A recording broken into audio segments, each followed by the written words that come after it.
माझं नाव धीरज सतीश बाहेकर, औद्योगिक प्रशिक्षण संस्था पातूर. तर आपण कंटिन्युटी टेस्ट आणि मेगरच्या सहाय्याने इन्सुलेशन रेजिस्टन्स टेस्ट घेतलेली आहे. तर त्याच्यानंतर आपण मशीनचं इन्स्टॉलेशन केलेलं आहे. हे कंट्रोल पॅनल आहे पूर्ण.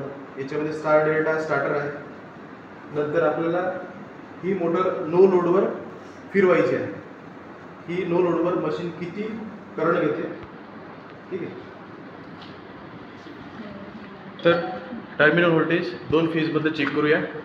3 फेजमधलं नियर अबाउट 420 आहे, ठीक आहे, ओके आहे. याच्यानंतर आपल्याला MCB ऑन केलेली आहे. आता आपण स्टार डेल्टा स्टार्टर ऑन करू. मोटर फिरत आहे. तर आपल्याला करंट किती घेत आहे, 0.75 एम्पियर घेत आहे नो लोड करंट. आता थ्री फेज इंडक्शन मोटरला आपण जवळपास 5 kg बेल्टच्या सहाय्याने टेन्शन दिलेलं आहे, लोड दिलेला आहे. तर आता मोटरला लोड दिल्यानंतर करंट किती घेते हे ऑब्झर्व करणार आहे आपण. तर स्टार्ट कर.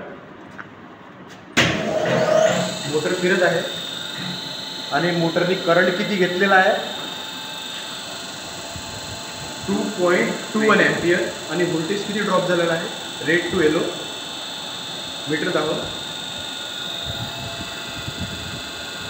प्रॉपर कनेक्शन करा.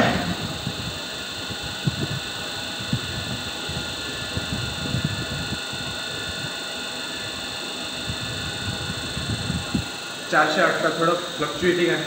आणि आता स्टार डेल्टा ऑपरेट झाल्यानंतर करंट किती घेतो आहे मोटर, 3.37 एम्पियर. तर याचाच अर्थ की मोटरवर आपण जेवढा लोड दिला तेवढा करंट आपला वाढत जाईल.